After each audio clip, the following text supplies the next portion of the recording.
Joe, what's happening? What an intro, huh? Yeah. It's pretty good, right? Yeah, it's pretty good. It's good radio music right there. I heard the other day from another DJ on another station that Wonderwall might be the biggest song ever in the history of music in Europe. Really? Yeah, that it's that popular, and it might be one of the biggest songs ever in terms of its That's saying something. like notoriety and the fact that everyone can sing the lyrics to the song as soon as it comes on. Yes. I wonder where it stands in karaoke picks. Oh, good question, Joe. Yeah, but it's a long one. You got to be confident if you're going to go up there and do Wonderwall. That's a long song. Right. You're going to be up there for a while. Joe, if you're going to do karaoke, are you going to wear the glasses to do karaoke that you wore at the game? Well, what song would you do? I Yeah, think. why- And then, why- that's and a then we'll weird get to question. the I glasses. was more question about the Well, glasses. Well, we'll get to that. We'll get to that, What's your, damn all it. right, what's your favorite karaoke song, Joe? I mean, I think you got to go probably either Piano Man. You don't have to. Yeah. How about another one? My mother-in-law did that the other night. Sweet Caroline. Now you're trolling us. Now you're fun messing about with us. All right, Well, go ahead. So you go Sweet Caroline, but in West Virginia, there was always like a substitution to the chorus that you would pick. Oh, I see. You can't repeat it on the air, but you would go. I like that. Yeah. So like that was a big West karaoke in a West Virginia pub. Was Country Roads a big one for you? Playing there? Every single wedding in West Virginia ends with Country Roads. That's right. It's a great one. Yeah.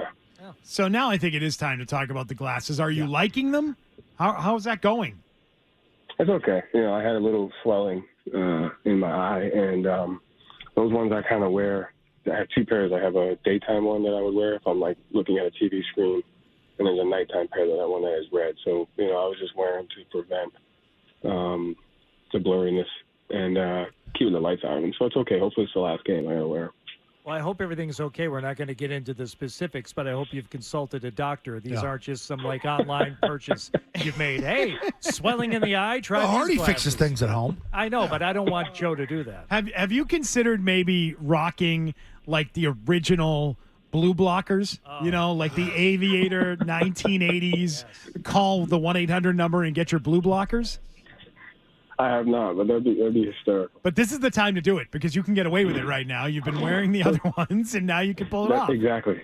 I've kind of broken the seal as to what I could get away with on the sideline. I do like the tint of those. I do. In the 90s, early 2000s, wearing glasses of those tint, that was like a thing. You would do that Well, just to look cool.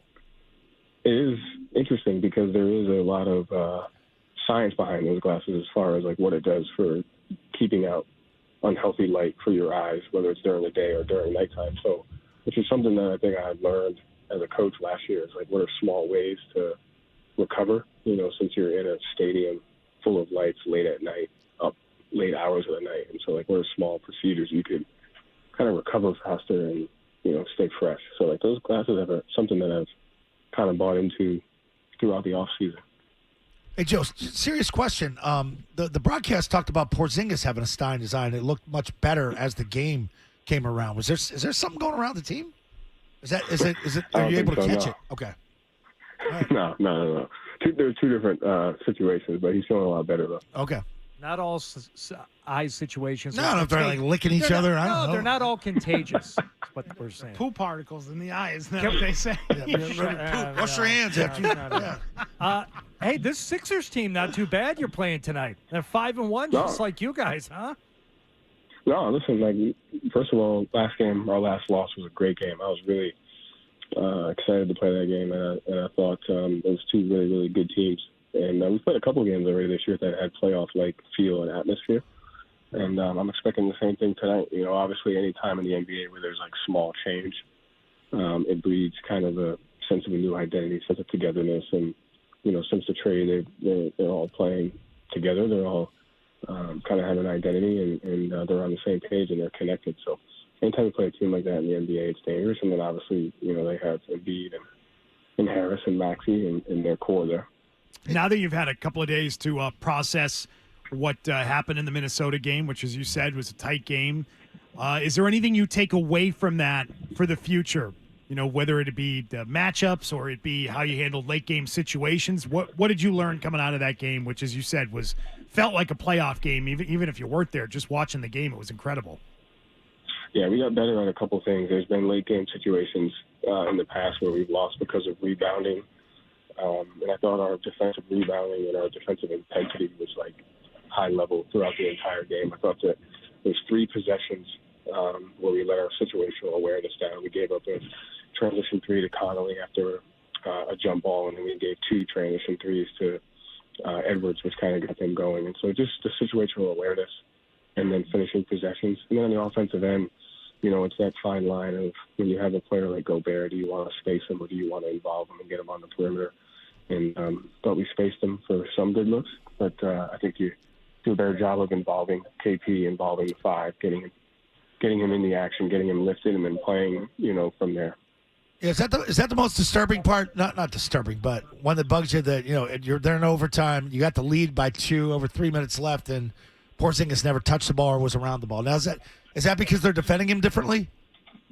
Well, no, it was because of the matchup, and I think over the course of our time here in Boston, we've always had stretch 5s, and one of the things we've always done is space Gobert and spaced 5s, and so it wasn't that we weren't trying to not have him touch it. I just think with a player like his offensive skill set, it'd be better to involve him than space him. And we had a couple good possessions at the end of the third quarter where we involved Gobert and got him on the perimeter. And we got some good shots, and that's something that we should have went back to. Final play of regulation in Minnesota. Jaylen Brown gets the defensive rebound, takes the ball up court, takes the shot. Are you okay with that? Would you rather have a little more distribution? There was no timeout, but seems to make sense, and we've talked to you about that before. And I think not that you're taking a vote on it, but I think people are okay with it in that situation. But are you okay with one player handling the ball and taking the shot like happened on that final play of regulation? Absolutely. I think in that time, the most important thing is having clock awareness and then getting spaced. And so that's something that we drilled. And, we want the ball in Tatum or Brown's hands in that situation, ready to either make a play for themselves or somebody else. And Jaylen came down and he created a lot of separation. I thought got a wide open look. And so I'll take that shot 10 times out of 10 in that situation. Talking to Celtics head coach Joe Mazzulla. Joe, I think everyone in the league respects the talent on your roster. Do you feel like maybe every night so far you're getting the opponent's best game because they are, really going through all the preparations to face the Boston Celtics? They're all gunning for you right now? Absolutely. I think when you put a roster like we have together, you breed opportunity, but you also breed a target on your back. And so I think that was one of the reasons why I was so excited, to play that Minnesota game, because I felt like they wanted that. I think the same thing's tonight. And so we have to take that as a positive. We have to take it as an opportunity. And, we need to hold ourselves accountable to bring the best out of each other, but we also know our opponent is going to try and do that. So I think there's no better compliment, and it's something that we'll just continue to grow in. But that's been one of the coolest parts so far is the environments that have been created because of the talent, because of the competitiveness on both sides. All right, where are you going to eat tonight, Joe? Pat's or Geno's or maybe John's roast pork? No post-game. No post-game for me. Last night we went to Bellini's. It's a good spot. Okay. They had a grilled calamari, which I really liked. Oh. He loves that. Yeah. He loves the grilled octopus, too. Oh, how good was that? Oh, my God. I eat it all day. Amazing. That's like a piece stuck in my teeth. But no post-game tonight after the game. Okay. All right. Well, Joe, great to talk to you as always. Hey, don't forget scar tissue next week. Yeah, we're on it. We're on it. We got You got you, Joe. And then you throw a couple more at us. What program you think this is? We'll go like 2 at a time. I know you guys don't do any work, so I figured I'd have to remind you. Oh, wow. Unkind. All right. Thanks, Joe. All right, later, guys. See ya. Joe Mazzulla, Celtics head coach. That is the demeanor and attitude of a man with a 5-1 basketball team.